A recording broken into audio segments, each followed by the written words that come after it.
Hello, how are you guys doing? Once again, si Real Talk. And ulit, we're gonna talk about kay Sampaguita Girl. Okay? So, onting recap. Okay? So, sa previous video ko, sa tingin ko, in my opinion, dalawa silang mali. Okay?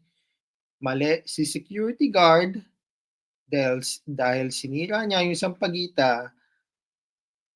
Mali din si Sampaguita Girl because pumapalag siya. Okay? So, dalawa silang mali.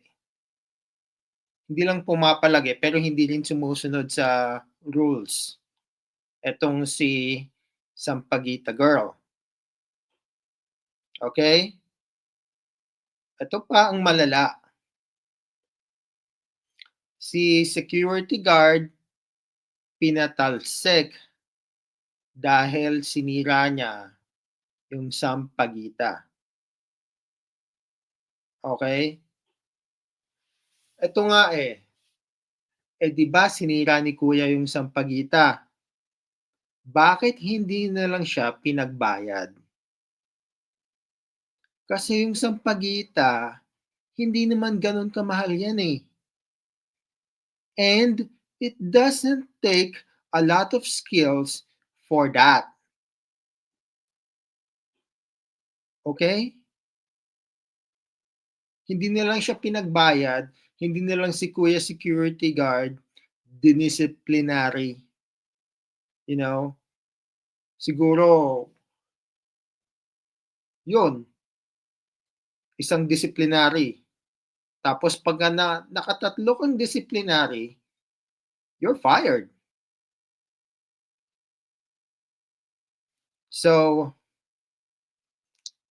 ito nga, pag-uusapan ulit natin itong si Sampaguita Girl.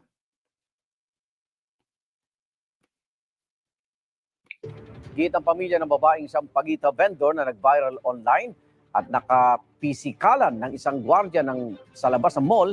Naghahanap buhay lang ang babae at hindi parte ng sindikato. Nagpaliwanag din sila tungkol sa school uniform na suot ng Sampaguita vendor. May unang balita si Nico Wahe.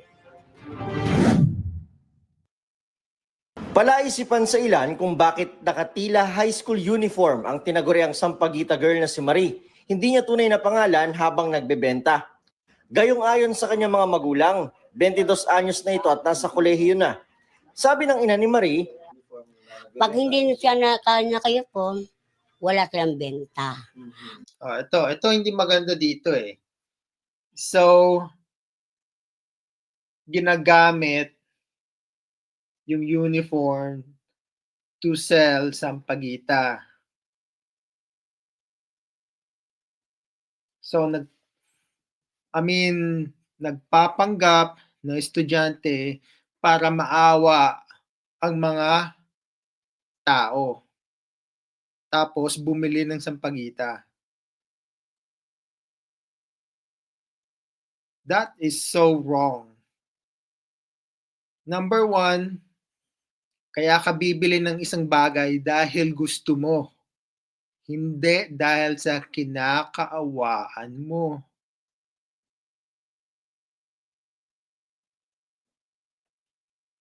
You understand? Ibig sabihin, bumibili lang sila para maawa sa'yo. Okay? Kasi naka-uniform sila, parang awa na lang sa kanilang. wala si Marie sa kanilang bahay nang bumisita kami dahil may pasok daw sa eskwelahan. Sabi ng kambal ni Marie na kasama rin niyang nagtitinda, Kasi nakasanayan na po kasi namin yun. Mula elementary po kasi nagtitinda na po kami as a uniform. Pagkaling po namin school, diretso po kami tinda. Ang totoo po niyan, minsan nga wala po kaming benta kahit naka-uniform. Siyempre, if you want to sell something, you have to do better than Sampaguita. Of course, who would buy that? There's no skill. There's no special talent for that.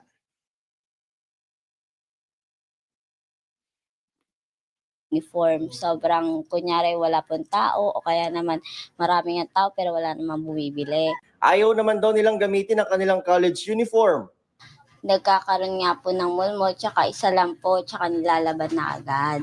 So dahil magkatulad naman po ng kulay, ayun na lang pong sinusot namin. Noong araw na nakuna ng video ang kapatid noong December 17, may usapan daw sila noong gabing iyon. May nakikita kami sa likod ng 9 kasi sabay-sabay kami uwi mga 10. So naggawi siya doon, pauwi na siya, then nagtinda muna siya sa harap.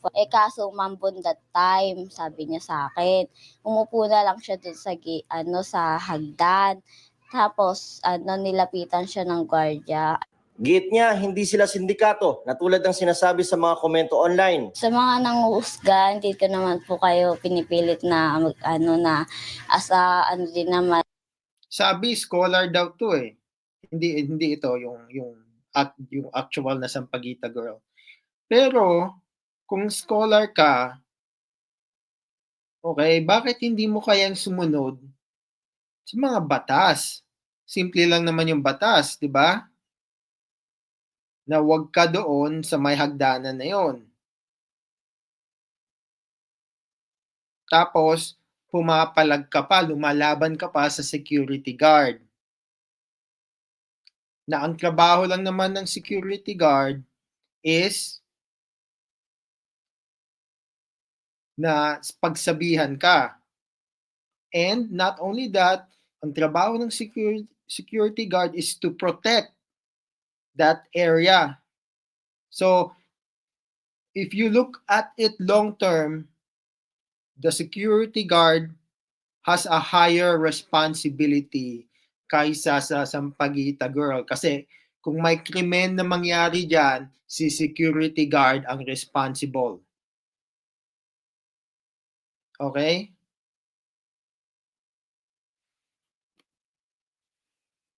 Dahil naka-uniform, marami din kasi nagsasabi pag nagtitinda ako sa sindikato. Pero hindi ko naman pinapatulan kasi alam ko naman sarili ko na totoo po ako nag-aaral.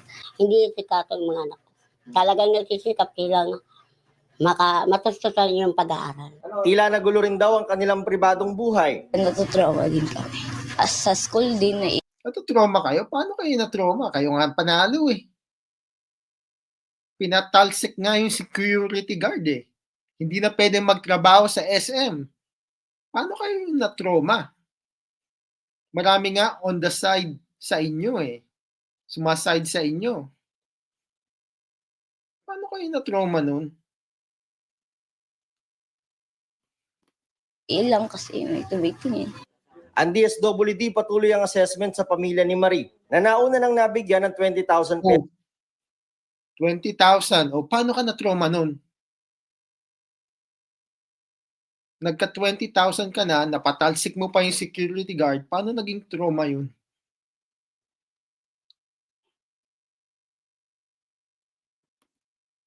Pesos na ipambabayad daw sa matrikula nito. Ang PNP, bagaman at napatunayang hindi miyembro ng sindikato si Marie, aalamin daw kung may mga sindikatong gumagamit ng mga bata para magtinda ng sampagita. Sinusubukan pa rin namin kunin ang panig ng security guard. Ito ang unang balita ni Kuwahe para sa GMA Integrated News. Oh, panalong-panalo tong si Sampaguita girl eh. Oh. Paano na trauma? Hindi ko maintindihan na to. Sabi, scholar daw. Scholar, bakit hindi marunong sumunod sa batas? Tapos, yun, gumagamit pa ng yung uniform para magmukhang bata at maawa ang mga tao sa kanya. Tapos, yun, napatalsik pa si security guard dahil sa sampagita, which is hindi nga patas, it's not fair. Maintindihan ko pa kung yung binibenta niya is LV or Gucci, yung mga mamahalin na purse, tapos yun ang nasira niya. Yung sampagita hindi naman yun ganun kamahal eh. It doesn't take much to make that. Kaya nga sinasabi ko, it is not fair kay Kuya Security Guard kasi he lost more. He lost more than ito kay Sampaguita Girl. Sampaguita Girl won. Okay? Not only that, naka 20K pa siya. Okay? Tapos napatalsik niya si Kuya. May mga iba pa ngang tao, okay, na hindi pa sapat yung pagpapatalsik kay Kuya Security Guard. May mga ibang tao gusto pa siyang ano ba yon? Sampahan ng kaso. So it's not enough. It's not enough na mapatalsik siya. That's not enough. People want him, okay, to suffer.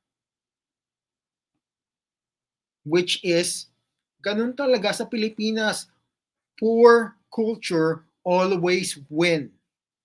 Or hindi naman always, most of the time win. Okay? Pag mahirap ka talaga, you will win. People will give you money, kakaawaan ka, okay? And you will mostly win against a lot of people. Kaya nga,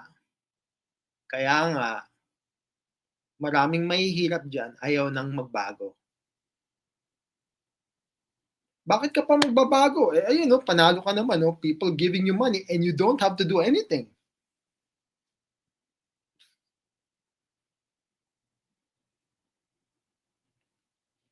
So,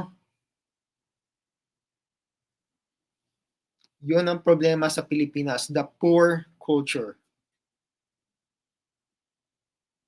Ang pinakamataas na value is being poor. That's why people don't want to change. People don't want to become better. Ganun lang. Hanggang ganun na lang sa Pilipinas. So, yun lang naman. I hope everyone have a good day. I hope na may matutunan kayo sa video na to that you need to be disciplined and you need to better yourself. Kung mahirap ka, okay? Better yourself, discipline yourself, and get yourself out sa kahirapan.